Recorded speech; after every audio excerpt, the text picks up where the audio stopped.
What is this thing called fly casting? How do we really do it and get started in it? And what is the definition of it a little? You know, in spin casting or in plug casting, what we do is we take a weight. We take the lever that's a rod and we wind up and we hurl the weight through the air. And it pulls a skinny line behind it. And that's how we present a lure or bait or something to the fish. In fly casting, what we do is we take a weighted line. That's what this is, this thick weighted line. And we roll the line back and forth in the air. We roll it this way and we roll it this way. We cast back and forward, and roll that fly out onto the water. And that whole cast from here to here, we can call that a casting stroke or a casting arc. This casting arc often changes position and size during our casting and fishing. In fly casting, the back cast and the forward cast should be in a straight line. That means, for example, that a cast that's parallel to the water in front should be parallel to the water in back. In order to get a higher back cast and a lower forward cast, it becomes necessary to tilt the entire casting arc forward. This high back cast may be needed in fishing situations to clear obstacles behind you. And sometimes we tilt the casting arc backward to get a higher forward cast. This cast might be used to get the best trajectory for a good distance cast. Good fly casting also requires a variation in the angle or the size of the casting arc. A narrow casting arc is needed for short cast and minimal rod bend, while longer cast and more rod bend require a wider arc. In casting, we really have to keep control of that arc. And I can do that with a firm wrist by casting like this. If my wrist loosens up a little bit and I start casting like this, you can see what happens to the arc. We lose it. Now that doesn't mean that you can't cast well by flopping your wrist around. There are some great casters that cast like that.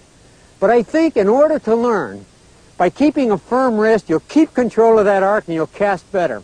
There's another very important reason for keeping a firm wrist, and that's the transfer of power from your arm and body into this fly rod. If you were a piece of machinery and transmitting power from your body to the fly rod and had a loose connection here, you couldn't do a very good job. It wouldn't be a very efficient transfer of energy. You can do this as hard as you can and get a reasonable amount of line speed. But if you want to do it most efficiently, I'd really like you to try to almost lock your wrist and cast with your forearm in this manner. Don't let it flop around like this. Keep it firm and force the rod to bend. Force it to load.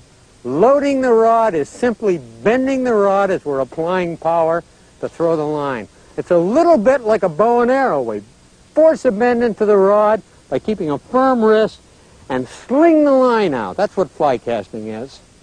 Now let's take a look at how we hold the rod. Let's go right into form and fly casting. There are all kinds of wonderful grips. But I'm going to show you a grip here that I think is the finest possible grip for a variety of reasons. This grip is called the extended finger grip, and it looks like this. My fingers are extended along the rod with my thumb essentially about on top of the rod.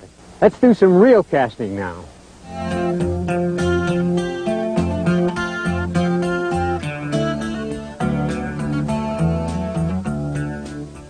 The roll cast is the only method of fly casting that doesn't require a back cast.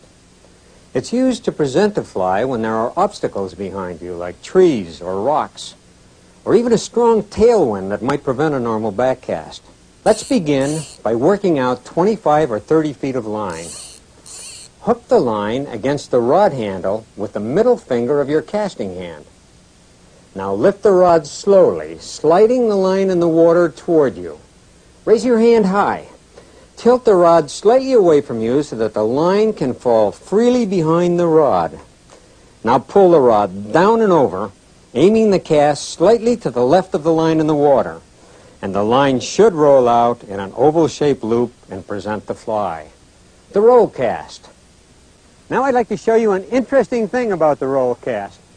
Notice that I'm always casting to the left of the line in the water. To the left of the line in the water. In order to cast to the right of the line in the water,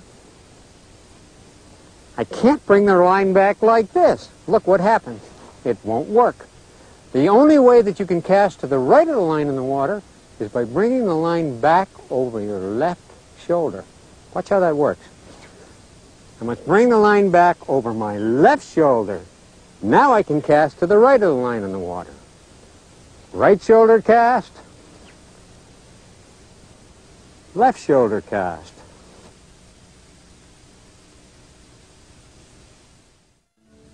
Our next cast now is the pick-up and lay-down, or the water cast.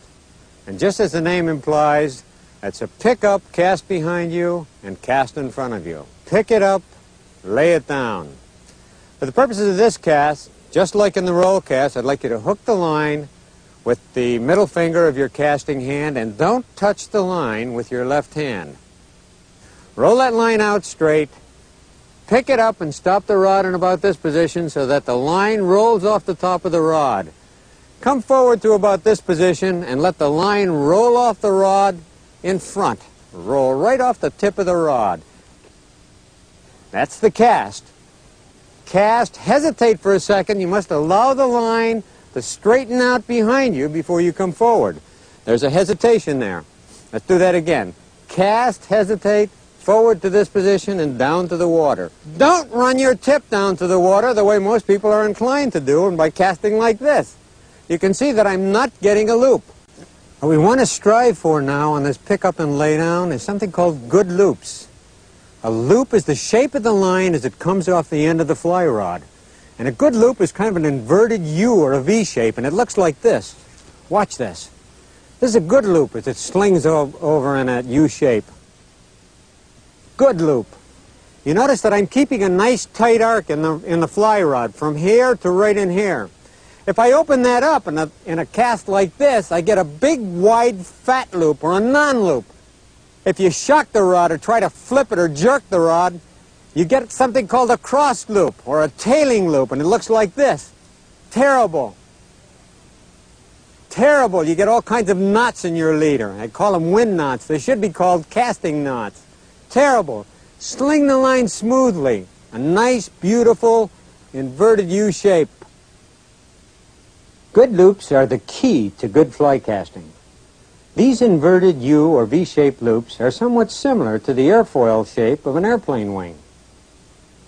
In fact, these loops appear to defy gravity as they roll back and forth in the air. The fly line follows the path of the rod tip, so that the shape of the loop is determined by the path of the rod tip during the casting stroke. A straight line path of the rod tip forms the perfect aerodynamic shape of a good loop. A convex path of the rod tip results in a convex path of the fly line, a wide open or non-loop, and an ineffective cast. This roundhouse kind of swing is common with beginning fly casters, and it can be corrected by forcing the rod to bend or load, or by using a narrower casting arc. Tailing loops or crossed loops are the result of a concave path of the rod tip. This dipping of the rod tip is usually caused by an erratic or premature application of power. Tailing loops can also be caused by a casting arc that is too small or too narrow for the amount of bend in the rod.